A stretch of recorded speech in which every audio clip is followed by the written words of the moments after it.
Hi all welcome to food for all. இன்றைக்கி நம்ம சேனலில் ரொம்பவே டேஸ்டியாக அண்ட் ஹெல்த்தியான கருவேப்பிலை குழம்பு ரெசிபி தான் எப்படி பண்ணுறதுன்னு பார்க்க போகிறோம். வாங்க பார்க்கலாம்.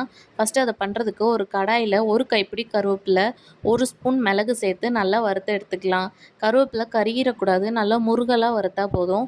இது 2 to 3 பேருக்கான அளவு தான். நீங்கள் இன்னும் கொஞ்சம் பண்ண போகிறீங்கன்னா கருவேப்பிலை எக்ஸ்ட்ரா சேர்த்துக்கோங்க. இப்போ அதை ஒரு பிளேட்டில் மாற்றி வச்சுட்டு ஒரு கடாயில் ஒரு குழிக்கரண்டி நல்லெண்ணெய் விட்டுக்கலாம். நல்லெண்ணெய் நிறைய சேர்த்து பண்ணும்போது இந்த குழம்பு 2 நாளைக்கு கூட கெடாமல் இருக்கும்.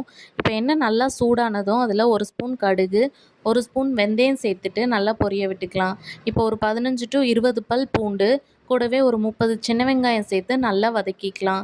வெங்காயம் பூண்டு நல்லா வதங்கினதுக்கப்புறமா இதில் நம்ம 2 தக்காளியை அந்த கருவேப்பிலை வறுத்து வச்சுருக்கோம்ல அது கூட சேர்த்து நல்லா ஃபைன் பேஸ்ட்டாக அரைச்சி இது கூட சேர்த்துக்கலாம். இப்போ அதை நல்லா கொதிக்க விட்டுட்டு தேவையான மசாலாலாம் சேர்த்துடலாம்.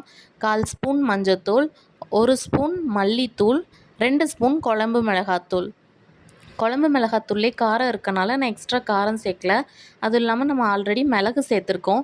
நீங்கள் காரம் எக்ஸ்ட்ரா வேணும்னா வத்தல் பொடிக்கு பதிலாக மிளகு சேர்த்துக்கோங்க, அது இன்னும் நல்லா டேஸ்ட்டாக இருக்கும். இந்த குழம்புக்கு தேவையான ஒரு நெல்லிக்காய் சைஸ் புளியை அதில் கரைச்சி சேர்த்துக்கலாம்.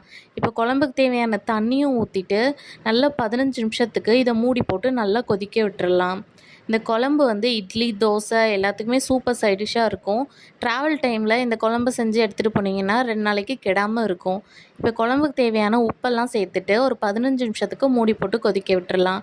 இப்போ மூடியை எடுத்துட்டு ஒரு 5 நிமிஷத்துக்கு கொதிக்க விட்டிங்கன்னா எண்ணெய் நல்லா பிரிஞ்சு குழம்பு சூப்பராக ரெடி ஆயிரும்.